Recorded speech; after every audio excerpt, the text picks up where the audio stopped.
Will the debaters please now be seated?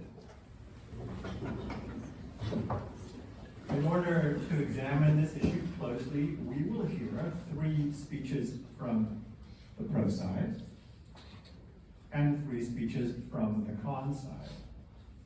The first 2 speeches from each side will be 8 minutes in length. After each 8-minute speech, there will be a 1-minute cross-examination from the opposing side, and the speaker will have 1 minute to reply. After these speeches, we will have a period of questions from the House and from the teams. We will then hear a 6-minute concluding speech from each side. Finally, we will decide which team was more persuasive by voting with our feet. If after carefully considering the arguments of the pro side, you find the quality of their presentation superior, you will part through the doors on that side. If after carefully considering the arguments of the con side, you find the quality of their presentation superior, you will depart through the doors on that side. Our purpose is to judge the quality of argumentation we hear this evening. At this time, I call upon the captain of the pro side, Francisco Diaz, to introduce the members of his team.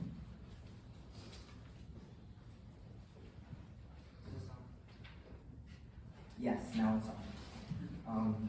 Hi, as was mentioned, I'm Francisco Diaz, and I'm the team captain for the pro side of this debate. I'm really excited I'm a civil engineering and math major. I'm really excited to introduce you to our speakers. Our first speaker, Abby London, a sociology major. Our second speaker, Sarah Asman, who is studying to be a physician's assistant. And our third speaker, Abby Gerbach, who is studying digital media arts. In addition, you will be hearing from our 3 cross-examiners, Abby Statham-Ball, a nursing major, Riley Brill, who is also studying to be a physician's assistant, and Riley O'Neill, a psychology major. We're all excited to be here in debate tonight, where we will be arguing that the definition of a refugee should be expanded to include environmental refugees. Thank you.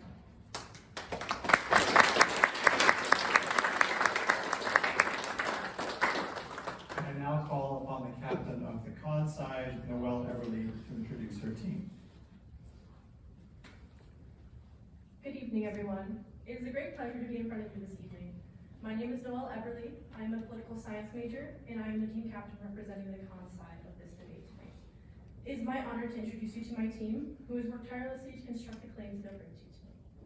Firstly, I'd like to introduce you to our first speaker, Ray Marinopoulos, who is an accounting major.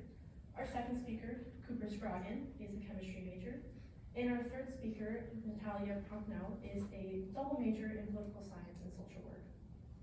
And last but definitely not least, are rebuttalists, Teresa Taylor, Nancy Arvizo, and Stephen Larson. Teresa Taylor is a biochemistry major on the pre-med track.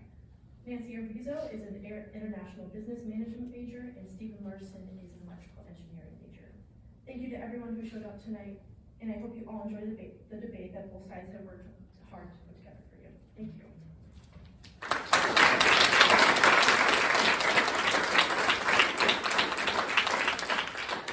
I now ask the audience to hold any further applause until after the debate.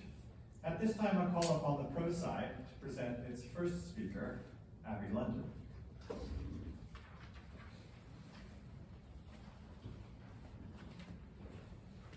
Good evening, everyone. And again, thank you for joining us. Tonight, my team will show that the definition of a refugee should be expanded to include environmental refugees. Our understanding of climate change has altered significantly since the first Refugee Act was passed in 1951. When the Refugee Act was originally passed, people displaced by World War II were front of mind, and the framing of the act reflects that. A lot has changed in our climate since then, and the definition of a refugee needs to be expanded to reflect that. Climate change and environmental disasters affect people in the same way that political persecution affects current refugees. They are losing their homes and their basic rights and resources that are needed for survival. The current definition of a refugee is owing to well-founded fear of being persecuted for reasons of race, religion, nationality, membership of a particular social group or political opinion, is unable or owing to such fear is unwilling to avail themselves of the protection of that country, or is unable or owing to such fears, unwilling to return to it. Another definition of a refugee from a refugee's perspective comes from a journal article written by Andrew Shacknow. He explains that there is a certain bond between citizens and their government, and when it comes to trust, loyalty, and protection. And for refugees, that bond is broken. From this broken bond, we see the physical outcomes, which could be persecution and alienage. These physical outcomes are what allow an individual to apply to be a refugee, but they are not what makes a person a refugee. It is the broken bond itself which makes these people refugees. We want and need to change the definition to include environmental refugees. An environmental refugee is an individual who's facing immediate threat to life, cannot continue to live in their current country, and will not be able to return to it due to climate change and related disasters and events. For our purposes, an environmental refugee is also synonymous with an environmental migrant or an environmentally displaced person. The climate has changed, so should the definition of a refugee. Again, the Refugee Act was passed in 1951, 75 years ago. Since then, the climate has undergone significant changes. CO2 emissions are up, sea levels are rising, and weather events are becoming more disastrous than they ever have been. As previously stated, the environment was not in consideration when creating the Refugee Act. But now, people are being displaced due to climate change, and we are running out of time to help them. For example, Tuvalu, a country about 3,000 miles northeast of Australia, will not exist by the year 2100. The country will be gone. The rising sea levels are destroying the homes of 11,000 people. These people need help fast, and there aren't many options. No amount of food, water, or similar aid will do anything. They need land to live on, and theirs is going away. But, as of now, the approximately 11,000 citizens of Tuvalu will not be able to become refugees because they don't qualify. Their country is not being destroyed by their government, but by climate change. The definition needs to change to include environmental refugees, and this change needs to happen now. It can no longer be put off. If it is delayed any further, people will die because they do not qualify to become a refugee, and they do not have the means to immigrate on their own. If the climate has changed so drastically in the past 75 years, how will we know of the extremes still to come? Environmental refugees are also lacking in their basic human needs and rights, similar to current refugees and unlike other immigrants. Current refugees cannot act as citizens within their own country due to that broken bond of trust between them and their governments. Environmental refugees are facing the same reality. When Tuvalu sinks, their citizens will become stateless and de facto lose their rights within their own country because it will no longer exist. That bond of trust between citizens and their government is broken, and for Shacknow, the breaking of this sacred bond is enough to qualify someone as a refugee, but our legal definition does not reflect that. And while yes, it's not Tuvalu's government at fault, the bond of trust is still broken, just like current refugees. Both Tuvalu citizens and current refugees are in the same position. Why should one receive help and not the other? The answer is they shouldn't, but they do. Current refugees also face certain vulnerabilities when it comes to access to food, clean drinking water, even a safe place to sleep at night. Environmental refugees face these same, if not similar, vulnerabilities. Their infrastructure may not be able to withstand the drastic changes in temperature and increasing weather extremes, making their homes permanently uninhabitable. Their infrastructure, which supplies them with clean water and electricity, is being destroyed by these same extreme weather events so often that it is not worth the repair. Their food supplies are depleted by these same weather events, and their medical supplies are being used so quickly due to the severity of these events that their governments cannot easily replace them. Current refugees have access to those solutions. They can seek asylum in another country to become a refugee. There is minimal, if any, support for environmental refugees to seek the same. The solution is there. We just have to use it. Environmental refugees need to be included before it is too late.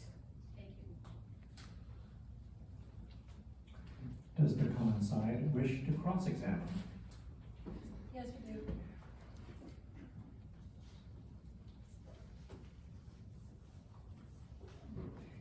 Okay, so you mentioned that certain island nations would be sinking by 2100. However, that is many, many decades in the future. So how would you answer that like many climate change disasters can take years or even decades to actually make an area inhospitable? Would it not be more efficient to establish easier immigration pathways during those decades that we have to prepare, rather than waiting until the last possible second to move from dangerous areas and be put into a situation where these migrants have little to no control over their relocation as refugees?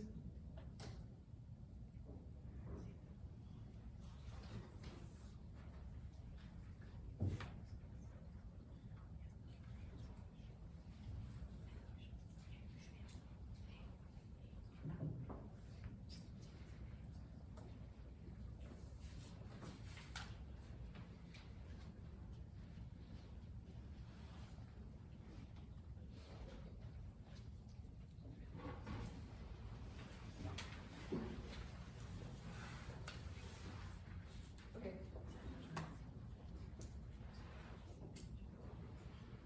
So you're suggesting that we create immigration, like easier processes for immigration rather than having this be like last minute. But the whole point of expanding the definition is so that we don't have to have these last minute migration. So like a lot of environmental disasters are unexpected. And so if we already have them included in the definition, when this happens, we're not rushing for a solution, we already have a solution. And we don't know how long these immigration processes are gonna take to expand. So if we already include them now, again, they'll already be in a process where we can accept them and have protection for these people, rather than rushing for protection when it's too late.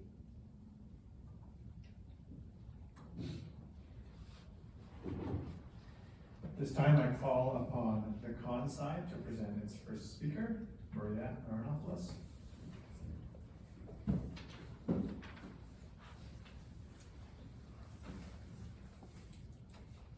Good evening, everyone, and thank you for coming to the final debate.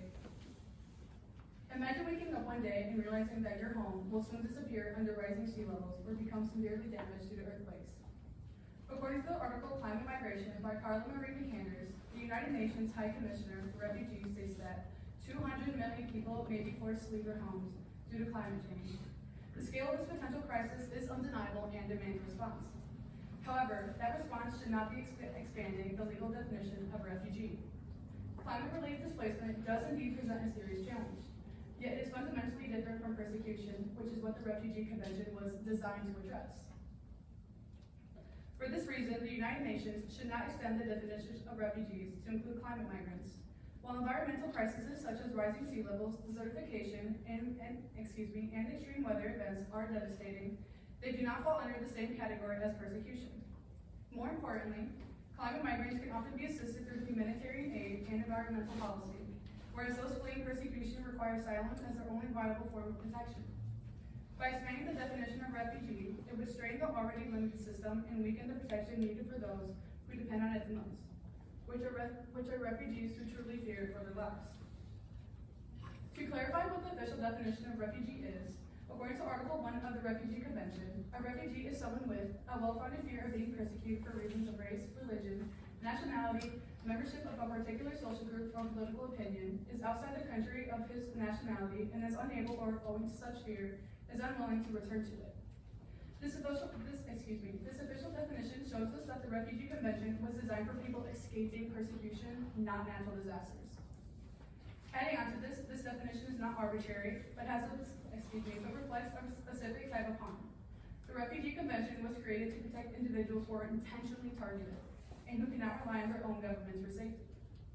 Therefore, the situation is fundamentally different from those affected by environmental conditions. This distinction is important because refugee status is not simply about the hardships, but about the type of harm being experienced. Persecution is intentional, targeted, and often carried out by governments or groups of power. It strips individuals of protection and leaves them with no safe place to turn within their own country. Environmental harm, while of course severe, does not function in the same way. It is not directed at specific individuals or groups, and it does not inherently remove the possibility of receiving protection or assistance. This is why the Refugee Convention was never intended to cover these types of situations. While it is true that climate change could force millions of people to move, that doesn't automatically make them refugees under the current legal framework. Those affected by environmental disasters can often still receive assistance within their own countries or through international aid. Food, medical supplies, infrastructure support, and disaster relief can be delivered to those regions. In contrast, however, individuals fleeing from persecution are often targeted by their own governments, making it impossible to safely deliver aid or protection within their own country, thus demonstrating that relocation for asylum is not just helpful, but necessary. This difference is critical because it determines the kind of response that is appropriate. If someone, for instance, can still receive aid, rebuild, or relocate within the region, then international asylum is not the only option available to them. However, for those fleeing persecution, there are no safe alternatives. Their government is not able to protect them the way climate migrants are able to be protected, and in many cases for refugees, this is the source of the harm itself. The convention is very specific about the reasons someone must be fleeing, and such reasons do not include rising sea levels or droughts or other environmental factors, as heard in Article 1 of the official definition of a refugee. From a principal standpoint, diluting the definition of refugee to include climate migrants risks undermining the original intent of the Refugee Convention, which is again to protect individuals fleeing targeted persecution. According to an article published by Max Sharon, he states, refugees flee the persecutory peril of repudiated membership, which can often only be durably solved by new membership. The non-persecutory peril of refugee, like outsiders, can be addressed at home or in other ways. This shows that persecution creates a situation where asylum is the only viable situation, while other forms of harm can be addressed in different ways. Moreover, on a practical level, trying to expand the definition of refugee to include climate migrants could weaken the protection it offers to those who are generally being persecuted. We must be careful about changing the rules simply to fit a new situation. Opening up the Refugee Convention could overwhelm the existing asylum system. With resources already stretched thin, adding potentially millions of climate migrants could harm the system's ability to protect those facing immediate and targeted danger. The scale of climate displacement makes this even more concerning.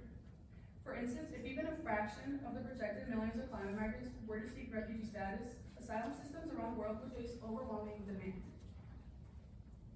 This could lead to longer processing times, reduced resources for those in dire need, and a higher risk of genuinely persecuted individuals being overlooked, denied protection. According to the article previously stated above by Max Sharon, he states, if we falsely believe that discharging our duty to shield others from non-persecutory peril can be credited towards our severed but equally stringent duty to shield others from persecutory peril 76, or vice versa, we fail to see how this squanders resources, unfairly displaces cause, and treats persons arbitrarily. This highlights how combining these categories can lead to misallocation of resources and weaker protection overall. Because resources are limited, we must prioritize those with the greatest and least solvable need. Those fleeing persecution have no safe alternative, while climate migrants, although facing serious hardship, can often be assisted through aid and environmental support. In any system with limited resources, prioritization is necessary. When we decide to expand definitions without considering capacity, we risk treating fundamentally different situations as if they are the same. This not only creates inefficiency, but also undermines fairness by diverting attention away from those in the most immediate and unresolvable danger. In conclusion, climate change is a serious global issue, and the people affected by it deserve meaningful support. However, expanding the legal definition of a refugee is not the right solution. The Refugee Convention was created to protect individuals fleeing from persecution, and changing that definition risks weakening those protections.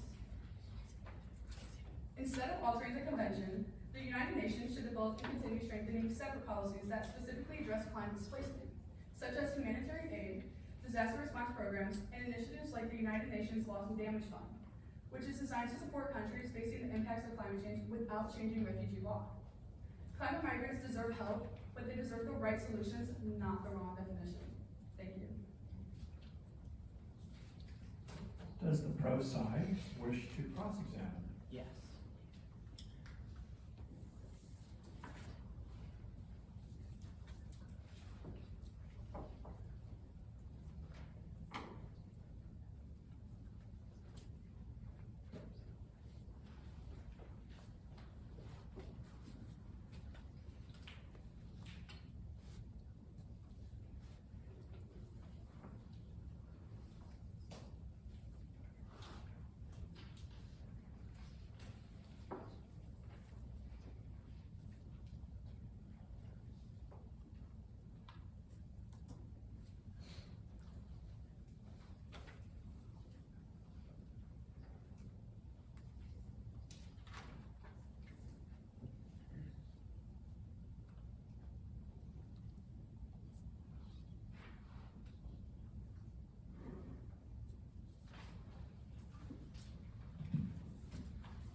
availability of international aid as a potential solution to climate disaster?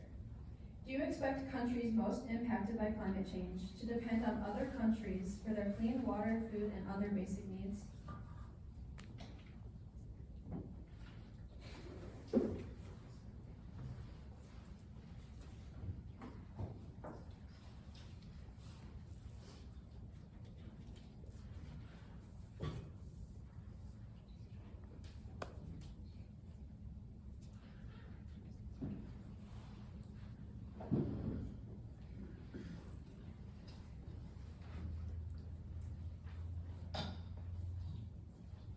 Pardon me, just a moment. While we don't expect those poorly developed countries to rely on other nations for food, water, etc., we can expect more developed nations to provide assistance in times of crisis, not to solely depend on those larger nations for much needed resources and good times, but rather when they are most needed. For example, the U.S. has already contributed about $2 billion to humanitarian aid through the UN, and as we were mentioning earlier, the UN has the Lost and Damaged Fund requiring developed countries to pay into assistance.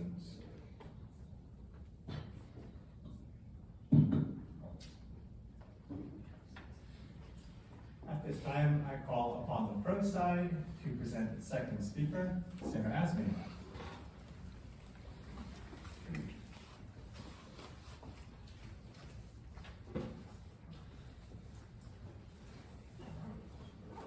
Hello everyone. So to start, I'm going to address some of the points made by the other side.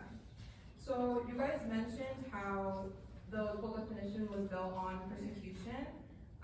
And to that I say, is not having the right to food, land, shelter, and your government doing nothing about it, not persecution? These people don't have their basic rights. That's persecution to me.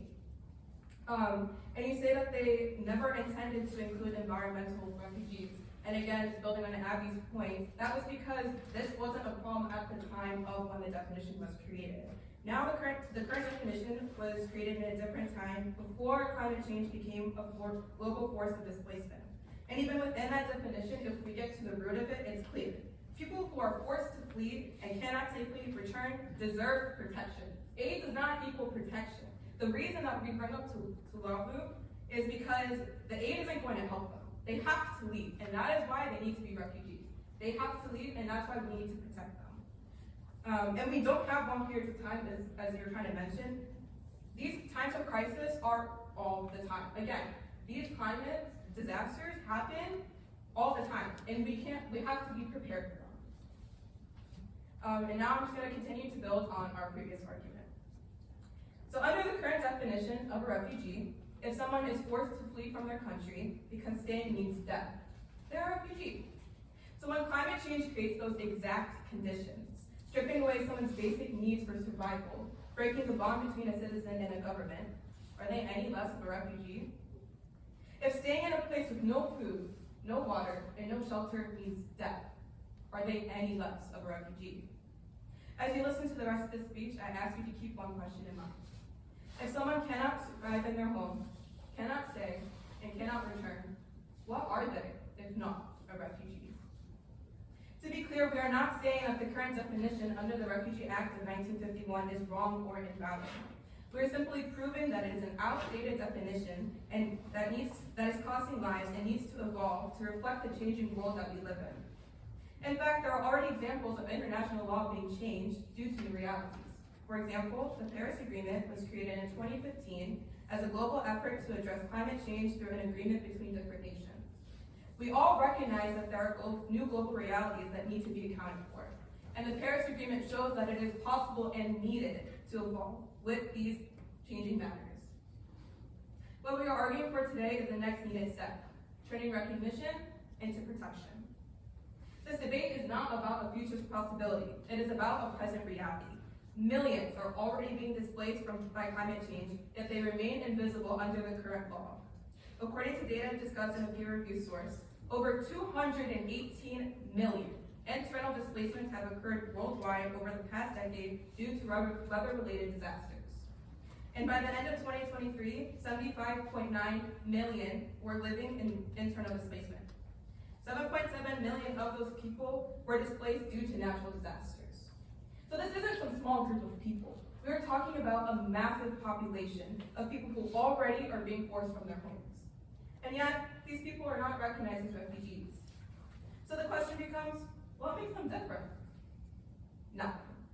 These people were forced out of their homes.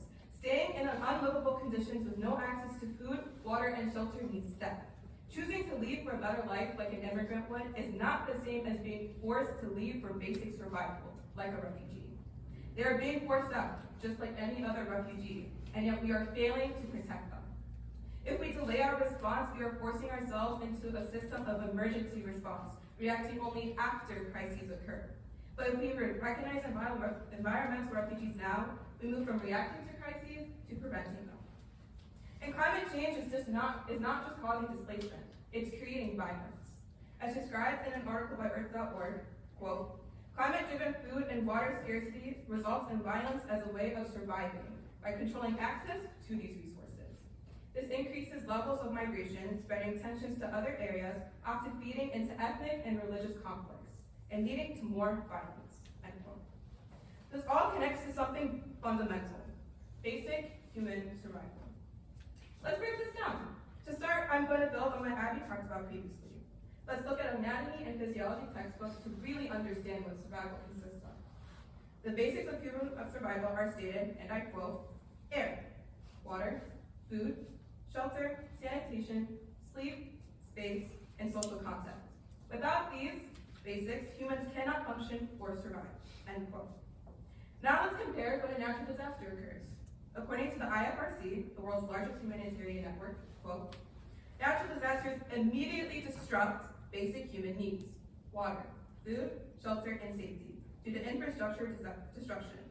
Access to clean water, electricity, and sanitation are typically lost, causing severe shortages and health risks, end quote. When people lose access to these needs, they do not have a choice. They have to leave in order to survive. That is what makes them refugees. They literally cannot survive unless they leave. Does that sound like a choice to you? Let's take this a step further. When there are limited resources, what happens? Conflict, violence. Climate-driven scarcity leads to competition over resources, and that competition leads to conflict. That conflict leads to violence. We already see this happening. In Nigeria, environmental degradation forced pastoral communities to migrate south in search of water and land. As they moved, they came into conflict with other communities. This resulted in violent clashes over resources. And without the environmental pressure, that violence wouldn't have existed. Forced environmental migration is causing violence. The current definition of a refugee protects those fleeing political violence. But what happens when climate change creates socio-political tension and causes that violence? And this is why recognition matters. If we do nothing, migration will happen anyways, but it will be unplanned and unsupported. And as those in Nigeria have already experienced, that leads to conflict. But if we recognize environmental refugees, we can create controlled migration systems. The purpose of the refugee systems is not just to respond to violence, it is to prevent it. At the beginning of the speech, I asked you a simple question. If someone cannot survive in their home, cannot stay, and cannot return, what are they if not a refugee? This debate is not about creating a new category. It is about recognizing a group of people who already meet the standard we claim to uphold. If someone cannot survive in their home, cannot stay, and cannot return, they are functionally no different than the refugees we already protect. If someone is deprived of the basic survival needs guaranteed them by the bond between the government and its citizens, they are refugees. The question is not whether these people fit the definition. It is whether we are willing to apply that definition consistently to those who need protection. And for that reason, we strongly believe that the refugee status should be expanded to include those affected by climate change. Thank you for your time.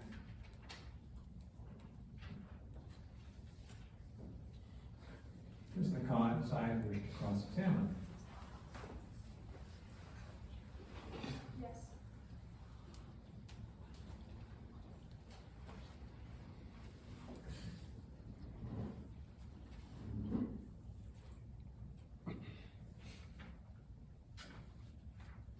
Soon, all countries are going to be impacted by climate change, not only the smaller ones.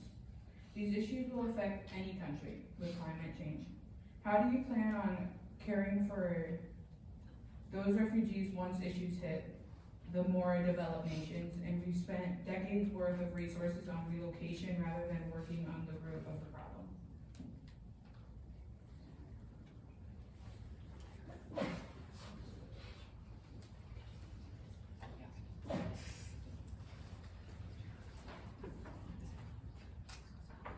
Hi. I'd like to emphasize that I agree that it's really bad that the nature of climate change is that it's constantly expanding its scope. And so more and more countries will be affected. And it is really true that we need to solve this problem on an international, global scale. The two aren't mutually exclusive though. We can expand the definition of a refugee to include environmental refugees and expand the refugee system in order to help those people, and also put more money into research and put more effort into implementing solutions to the problems that we have already identified are feasible solutions. The two are not mutually exclusive. And in fact, I would maybe argue that they're compatible with a larger way of reordering the way that we do things that is necessary in order to alleviate climate change, right? And so to answer your question, basically, the two aren't mutually exclusive. We can do both, and we should do both. But doing the second thing, the fighting climate change, is just outside of the scope of this debate, and also something I think everyone agrees we should do. Thank you for the question. At this time, I call upon the con side to present the second speaker, Cooper Strong.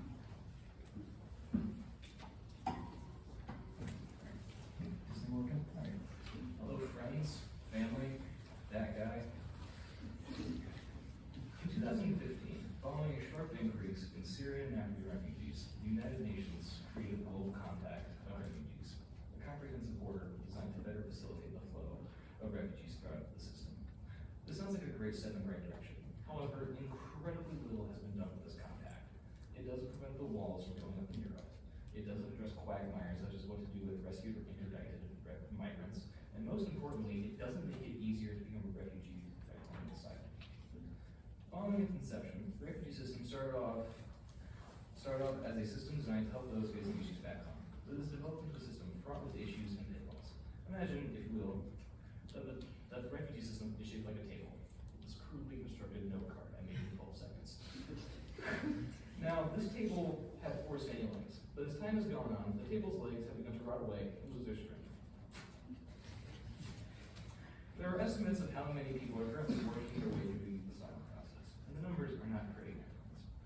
According to the UNHCR, there are an estimated 2.4 million people working their way through the pipeline, and an additional 123.2 million people just waiting to start the process. Almost 15 times as many individuals attempting to claim refugee status. The aforementioned table is already starting to battle with a fully built bookshelf with too much weight on it. That battle gets even worse if we are going to expand the definition of environmental refugees. According to the American Bar Association, over 200 million people may be displaced by climate change by 2050, with 21.5 million people already being displaced annually. Adding these refugees to the system will lead to a system that is already substantially overwhelmed to utter annihilation. Therefore, it is unwise to allow for reclassification for the system. It is unwise to allow for reclassification of the term refugee to account for those affected by ecological degradation and destruction. Instead, we propose it as a substantially wiser position to mitigate the effects of climate change than it is to put pressure on an already fracturing system.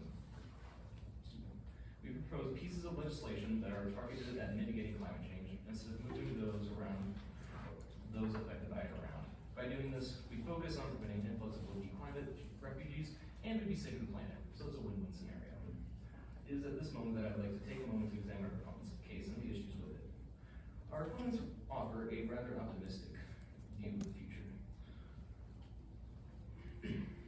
However, it does address climate change to an extent, but it doesn't address how to fix such an issue. They describe it like it cannot be mitigated, a be-all end-all, if you will. However, study after study has shown that the nature of climate change is incredibly stochastic and is only going to get worse as time goes on. What our opponents' arguments fail to take into account is this nature. Instead, when the issue is brought up, they like to stick their heads in the sand and not address the runaway freight train of climate change coming over them. The possibility of situations without taking this into account are endless. Imagine, if you will, Cuba sinks into the Gulf of Mexico. In that case, we would ferry those affected to neighboring areas. That's great. But what happens when Florida meets a similar fate, or Mexico, or any other surrounding areas that would theoretically take them? Unless we do something about climate change, we are going to run out of places to relocate people. Furthermore, who's to say that those who are displaced by climate change are going to complete the boundaries of their homeland? In an article published by Shahzad, an interesting trend starts to emerge. He states, most will have inadequate means to afford passports, obtain visas, and purchase airfare to travel thousands of miles across international borders. That's right, folks. The majority of those who would be displaced by certain ecological peril and or disasters would likely not even leave the confines of their home nation. What I fear our opponents are forgetting is that achieving the process of refugee is not cheap. Obtaining airfare alone may completely drain the average would-be refugee for yearly income. Along with airfare, most nations that accept refugees require you to get a medical exam for your country. And those exams, believe it or not, are not cheap. Along with insufficient funds, there's the issue of cultural preservation. If this is your ancestral homeland, where generations of your family have resided, then you are going to want to leave. The rich tapestry of culture is something not easily given up, and I don't feel that it is in our position to make the choice for the persons in such dire straits. Therefore, whether it is for cultural preservation reasons or general inability to go very far, it is unlikely that those displaced by ecosystem collapse will want to leave their homeland, even if given the opportunity to do so because of climate disasters. To conclude, I would like to make one thing ardently clear. We are not arguing that those who are affected by ecological tragedy deserve no help. We are merely arguing that there are substantially better options than offloading much of an already weak and boundary system like the refugee system. Thank you for your time, and I give the floor. Does the pro side wish to cross examine? Yes.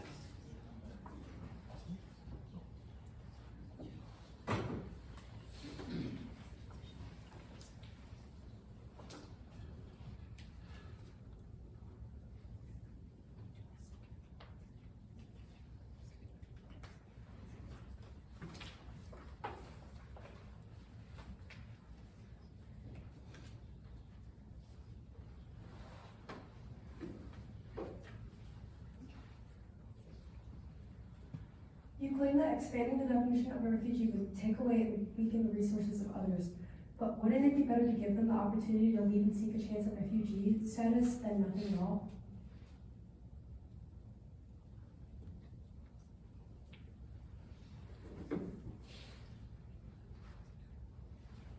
Can you repeat the question, please? You claim that expanding the definition of a refugee would take away and weaken the resources for others trying to seek a refugee as well. Wouldn't it be better to give them the opportunity to leave and seek a chance at receiving a refugee status than nothing at all?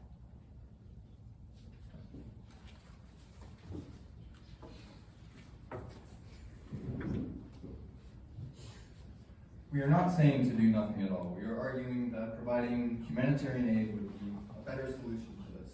We are all affected by climate change. By your definition, that would make each and every one of us in this room a refugee by what you were arguing earlier. And to go to a point you were talking about just previously, nations' governments can do something. They can make agreements with other nations, create plans to migrate those citizens without having to give them refugee status. The nature of refugee status is that they would be moving constantly, that they wouldn't have security in their future, and that they would constantly be worrying, where am I going next? Where would I be laying my head? The truth of the matter is that the majority of people affected by climate disaster end up returning to their homes within a year.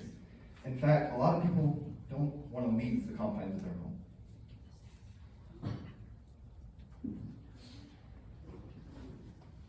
We have now come to that part of the debate in which we request questions from the House, which may be no longer than 1 minute. First, we will have 2 questions from the House to be presented to the pro team, and then 2 questions from the House to be presented to the con team. Please stand and use the microphone I will bring you when presenting a question. The reply to each question is not to exceed 1 minute. So first, a question for the pro team.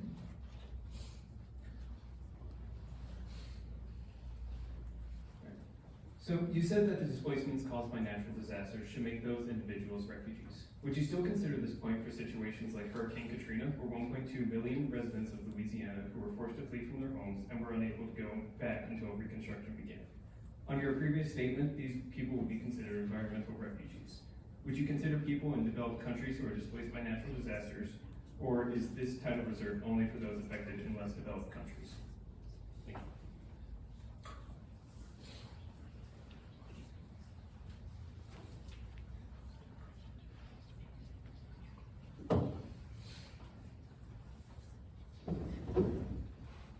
Hi. This is on, yeah. Hi. You're asking about Hurricane Katrina, which was a specific disaster that happened once. When we're talking about things like hurricanes that happen once, what we're talking about is a disaster that, from a limited point of view, happens once, but also happens many times over and over and over again.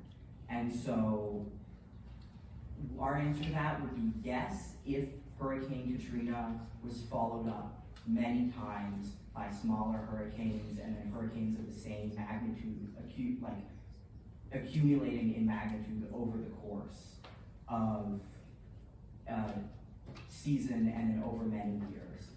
Think about, like, in many Caribbean countries, they can't even rebuild their electrical grids or their systems to deliver water because the hurricanes happen so often and so frequently that their ability to rebuild is just destroyed. So, yes, kind of. Is that helpful? Thank you. Second question for the House for the pro team. I see one.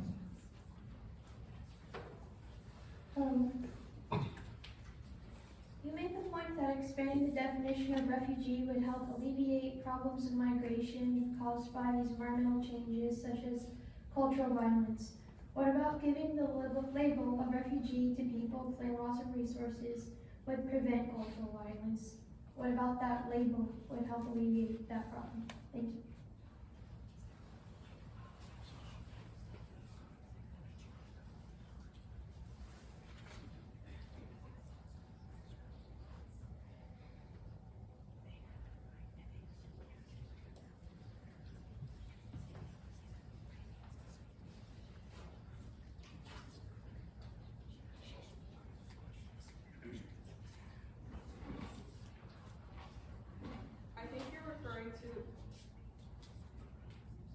I think you're kind of referring to, like, in Nigeria, how, like, their culture, like, they have to force themselves somewhere else and that caused violence.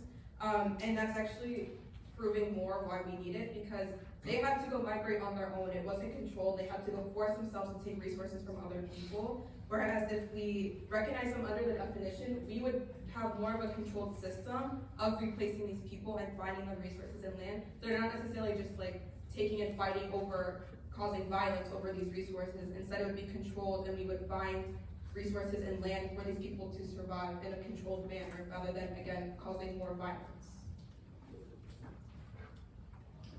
And now we'll have two questions from the House for the con side.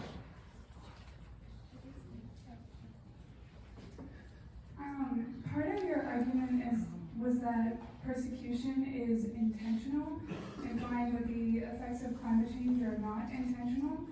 But we've known about climate change for around 50 years.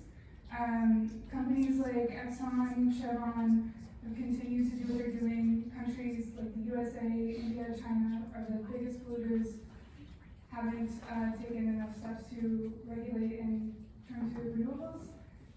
Why do these acts not qualify as intentional violence against the countries that would be most affected?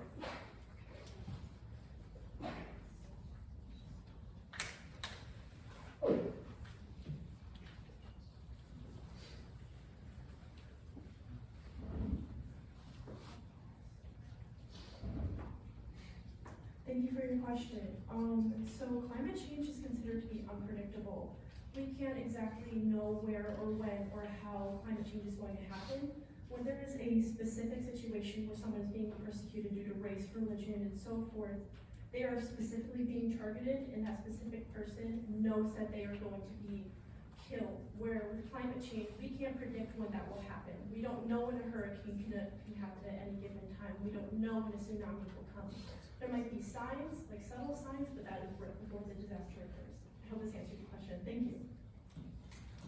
Is there a second question for the COM team from the House? I see there is. Hey guys, so under your model, you're basically advocating for easier immigration processes and that organizations should go to these places to help these people. While those organizations can provide things like food, water, shelter, healthcare, things like that temporarily, since natural disasters don't typically discriminate against countries that don't have a lot of money, do you find it reasonable that these countries could successfully build their infrastructure back after many years of many environmental challenges, because those things are also necessary for safety? So thank you for your question. So if I'm understanding your question correctly, you're kind of asking how these places are going to be able to kind of build themselves up on their own. And we have seen that after aid, after a climate disaster, then countries that have aid are more likely, they're able to build their economies back better, they're able to build local governments, local economy back better than it was before. And there are other things that can be done aside from just, we call it humanitarian aid, but that also includes things that can help prevent climate disasters like seawalls. I hope that answers your question.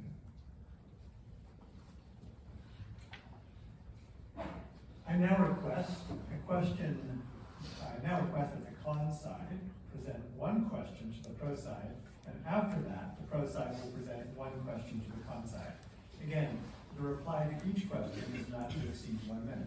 So first, a question from the con side to the pro side.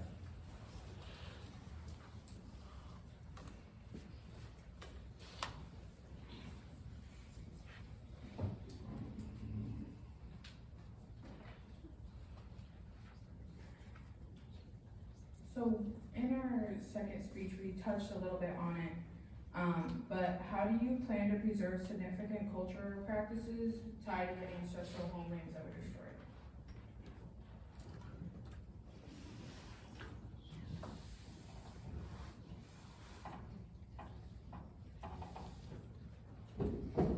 Hi. Yeah, so you're concerned about preserving cultures where their cultural background is tied specifically to the area that they're from, their region, and sort of like geographic identifiers, I guess. Our concern with overemphasizing that is, one, if these people can't leave, their culture is going to die out if they all die out.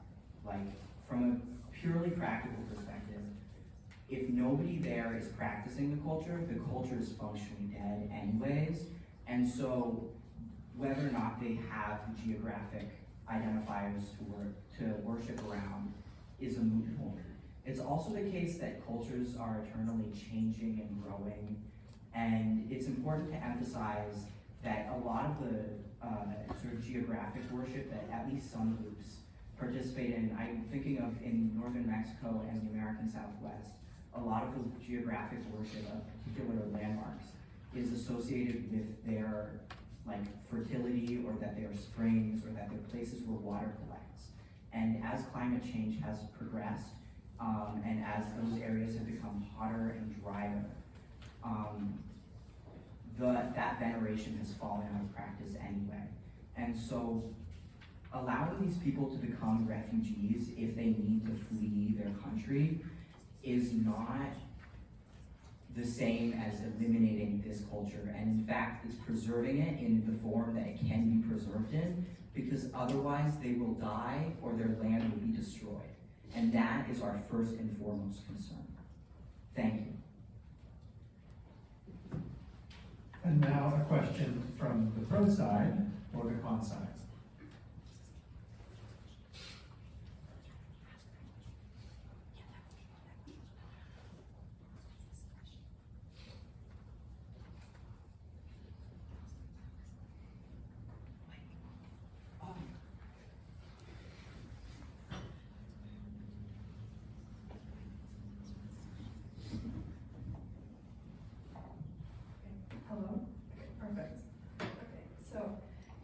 mentioned how the number of environmental refugees would overflow the system.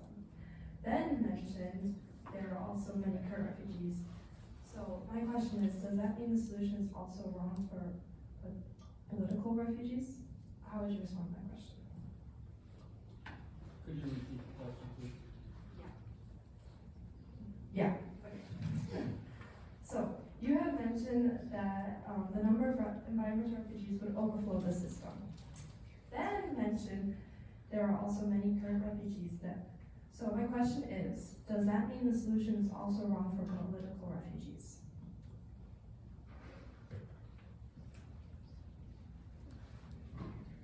So, there's a difference between there's a massive difference between a lot of refugees that are going through the system right now, which is about 8.4 million, and the projected environmental refugees, which is 200 million. So we're not arguing that people under like persecution for political reasons don't deserve that care, because that care can be allotted to them with the resources we have. We're talking about like hundreds of millions of refugees on a system that is already struggling with under 10 million. And so it's just completely out of the scope of the resources that we currently have. But I guess the answer to your question would be, we're not saying that it's not the right solution for everyone. We're just saying that environmental refugees deserve a specific solution that is intentional for them and their specific issues. We will now hear from the final speakers on each side. At this time, I call upon the pro side to present its final speaker, Abby Raval.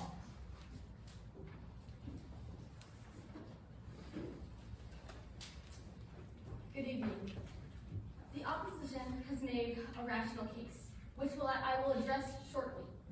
But first, I would like to remind the audience what we are arguing. The Refugee Act of 1951 is now 75 years old. The switch from a world recovering from World War II to the society that we live in today is a difference between night and day. The definition of a refugee, having remained the same despite major changes to society and the climate, is unacceptable. It is clear that a change must be made to determine what a refugee is, and that this change must include environmental refugees who face people who face not just political violence, but environmental injustice. Now, to address what the opponents have claimed. While my opponents have argued that there are alternate solutions, such as foreign aid and countries, whenever there's a disaster that hits, foreign aid always comes to save the day, and always the people who are suffering are shortly relieved afterwards. This solution is temporary. It does not treat the underlying issue of climate change. Relying on humanitarian aid is like putting a band-aid on a broken arm. It doesn't provide the solution for why. It just continues to treat the effects while leaving the cause untreated. And just imagine being a country who is stuck relying on foreign aid that can change at a whim. What if the U.S. is providing aid, but suddenly a new president comes in? Now they don't feel like providing aid anymore. What's that country going to do? They've been so dependent on this aid at this point that it's not practical for them to just say, oh, well, more aid will come eventually. That's failing to treat the problem, which is leads to the next point that has also been made, which is that, well, we should focus on infrastructure. We should get them better infrastructure so that these disasters are not as damaging to the country. Well, we agree with this, but this solution is just not feasible. The available infrastructure solutions are generally expensive, complicated to build, and involve technology which are not accessible nor affordable to these governments of these smaller nations, which are the areas that are being hit hardest by climate change. These kind of interventions take time to develop. They require specific conditions to construct. For example, something like a floodgate, that needs to be laid on solid, dry-ish ground. That does not exist in a country that is flooded very regularly. The ground is always wet and can never have a floodgate built on it. Furthermore, the countries that are hit hardest by climate crises are struggling to maintain their normal infrastructure. Large parts of many island countries in the Caribbean lack access to portable, clean potable water or electricity because these hurricanes keep happening so often that it is not worth rebuilding their infrastructure. How is this a solution? To oppose the claim that has also been made that these people do not want to leave, they would rather stay in their country. We are not forcing them out. We are not forcing them to apply for refugee status. We are simply letting them have the opportunity to apply for refugee status if they feel as though they cannot live in their country anymore, and that they will have a safe and controlled method of relocation, so that they're not just forced out of their country with nowhere to go. They have somewhere to go if we change this definition. The claim as well that this will lead to a loss of culture has already relatively been addressed, but it is true that there is a potential for a loss of culture, but by at least letting the culture live, by letting these people who would otherwise die live, the culture can live on. And finally, while this claim is a little out of the scope of the debate, to say that the system is overwhelmed, while true, does not solve the issue that these people still need help anyway. Just because that is a flaw with the system itself. It is not a flaw with the methods of it is not a flaw with the persecution that these people are facing. It's a flaw with the system. The system is what needs to be fixed, but that does not mean that these people should not be registered as refugees under what their current circumstances are pertaining to them. Now, as we have presented, climate change is real. It impacts the lives of people right now in the same way that political violence does. And therefore, we are arguing that the environmentally displaced should be considered refugees. Our reasons for taking this position can be summarized as follows. We need to change the definition to include environmental refugees by adding the following: those who can no longer live in their homelands without fear of death or displacement as a result of climate change. There should be no difference in whether a person is being persecuted and forced out of their homeland by the government or by the land they live on. Both have the same outcome, which is people left without the basic needs for survival. Current refugees are lacking in the basic needs, but so are the environmentally displaced. Without these necessities, these people are left to face death unless they relocate. Delaying the recognition of refugee status to the environmentally displaced won't make the problem go away. It will just breed violence when these people inevitably try to migrate to escape their oppressive climate. By changing the definition now, the future violence can be alleviated with controlled policies of relocation, which is exactly why the Refugee Act of 1951 was made in the first place. And to close, the climate is changing, and the definition of a refugee must change to accommodate it. If we do not take action now, there won't be people left to protect when their land is swallowed up by the ocean, their houses destroyed by flooding, their crops and animals left to die without water to drink. We need to grant these people rights and protections that come with being a refugee, regardless of the oppressor. The environmental oppression might have a different name, but the outcome is no different than political violence, which grants the status of a refugee. Thank you for your time this evening, and I hope that you will stand with the necessary changes that must be made to what we call a refugee by voting Crow.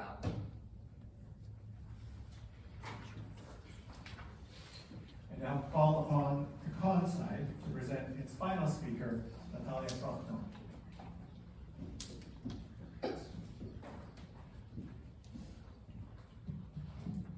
Good evening. Every morning, millions of people wake up to a reality that feels like a countdown. They look at the rising tidelines on their coastal shores and the parched earth on the farmland and realize that soon enough, the place that they call home will be uninhabitable for human life. According to the data from the United Nations High Commissioner for Refugees, we're discussing the future of 200 million people that could be displaced by our changing climate. This is a human rights challenge of a magnitude that we have never seen before. It is a crisis that demands our immediate attention, our resources, and our empathy. However, as we look for solutions, we must resist the urge to simply expand our way out of the problem. Some suggest that the answer lies in broadening the legal definition of a refugee to call and include so-called climate migrants.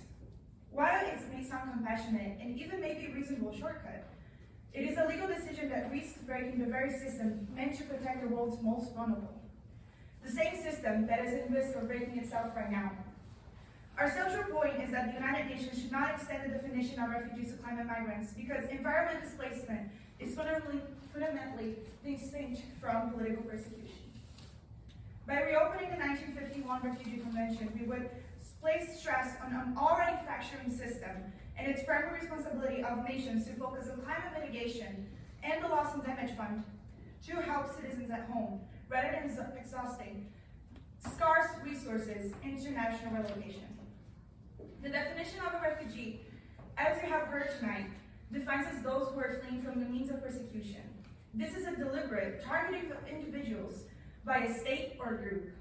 Environmental factors, while devastating, are not the same as deliberate targeting of human beings, of human life. Rising sea levels, desertification, and droughts are tragedies, but they are not forms of persecution.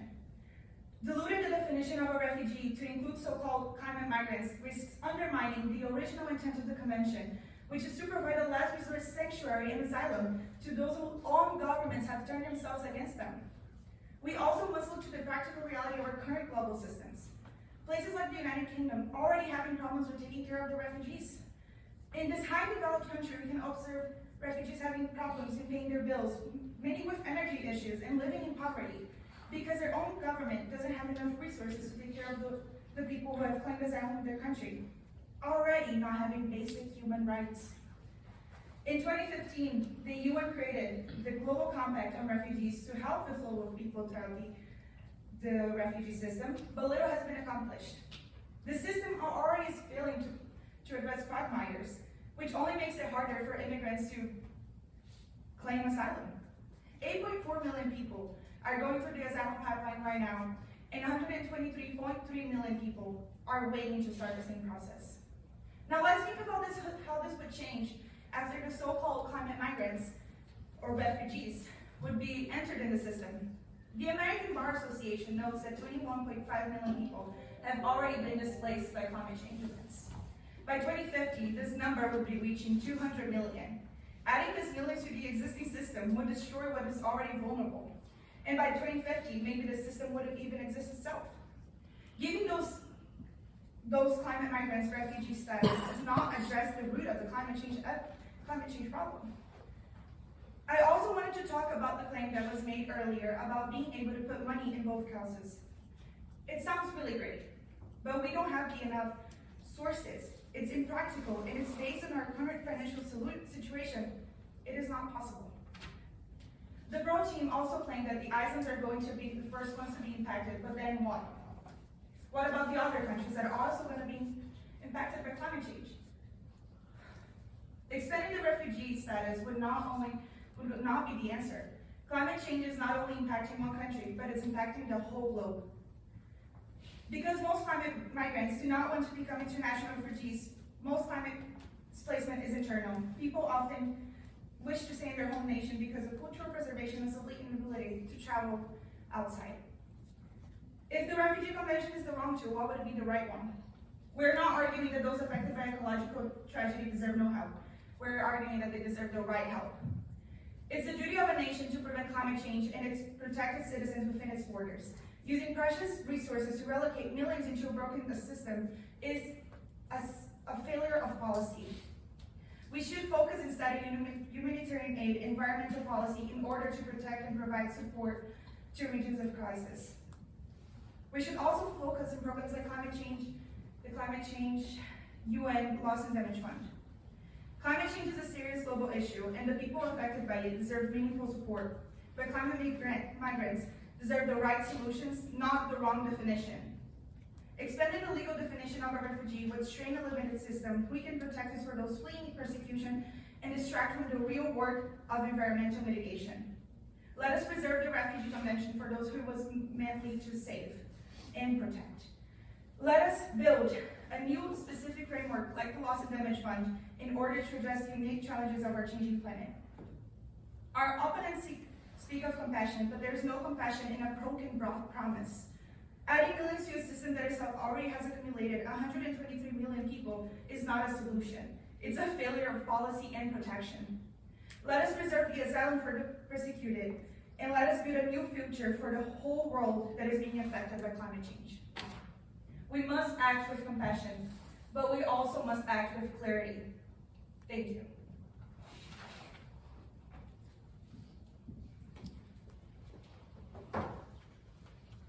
At this point, we would like to thank some people who have made this event possible. So if you are here, please rise to receive our gratitude when your name is called. Our debate coaches, Rachel Hampton, Camille Mosher, Amy Platcha, and Lindy Ventrello.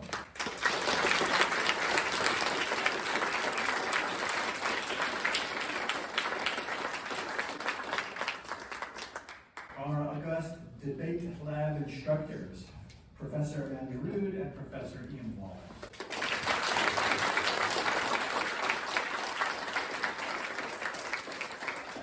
Lisa Augustin, Assistant Professor of Library Science, and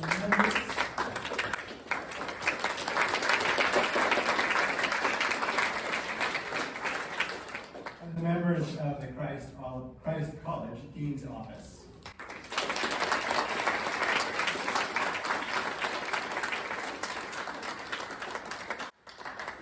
Now for our final round of applause, I ask both teams to rise and exit.